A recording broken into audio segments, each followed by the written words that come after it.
devreme, 0800. Punct de plecare, Cabana Babele.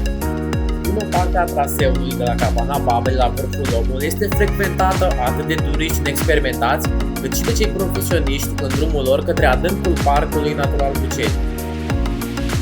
Traseul nu are o intensitate ridicată, doar spre final, înainte de vârful Lomului, există o pantă care te solicită puțin până treci de ea. Cu toate acestea, trebuie să aveți echipament corespunzător. Până la Omul se merge pe marcajul galben, după care culoarea acestuia se schimbă. Dacă nu vreți să mai ajungeți până la Cabana Omul, se poate intra în traseul către vârful Bătrâna puțin mai devreme.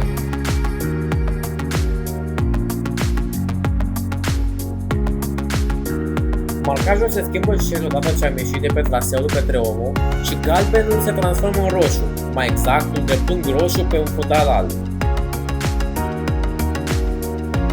În acest moment ne aflăm pe drumul Grănicerilor, vechea apotecă de graniță dintre Vechiul Regat și Transilvania.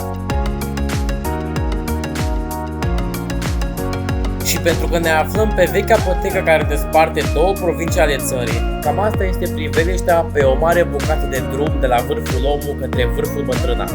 Tocmai ne uităm la Transilvania de pe platoul munților Bucegi.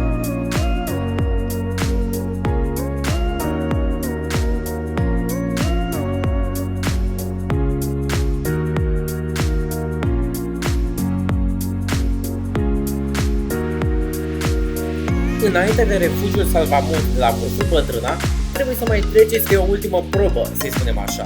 O pădure de șnepeni care este de-a dreptul superbă și care îți oferă o experiență foarte interesantă. Durează cam 5-10 minute să treceți de ea, depinde foarte mult de timpul pe care îl petreceți făcând poze, deoarece peisajul oferă din plin această posibilitate.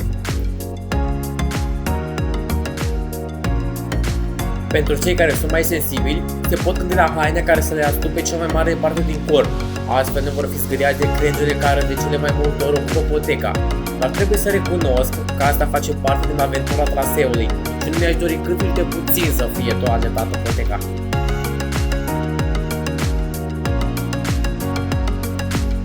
Ajungi pe vârful Bătrâna, am avut norocul să vedem și pasionați de călărie veniți din zona Moieciu, pe care voi admirați chiar acum în timp ce eu rememorez frumusețea locului prin care am trecut.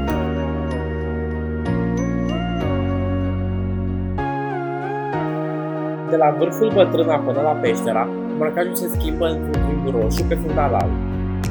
Peisajul este unul extrem de frumos și în foarte multe locuri era atât de liniște încât puteai auzi doar mișcarea firelor de iarbă din jurul tău.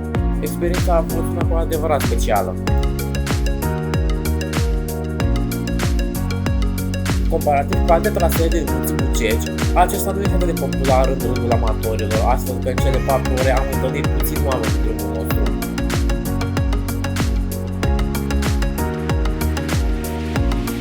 Spre final, odată ajunși în apropiere de Peștera, traseul intră printr-o zonă de arbori. Este de trecut și un foarte mic pârâu care necesită o atenție sporită deoarece se alunecă foarte tare. Toate acestea, în timp ce nivelul de coborâre rămâne unul foarte abrupt.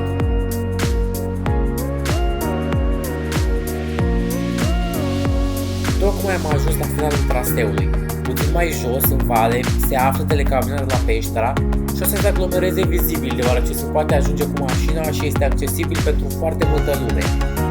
Noi ne revedem curând cu următorul traseu. Este în plan vârful Bucșoiu, așa că rămâneți aproape.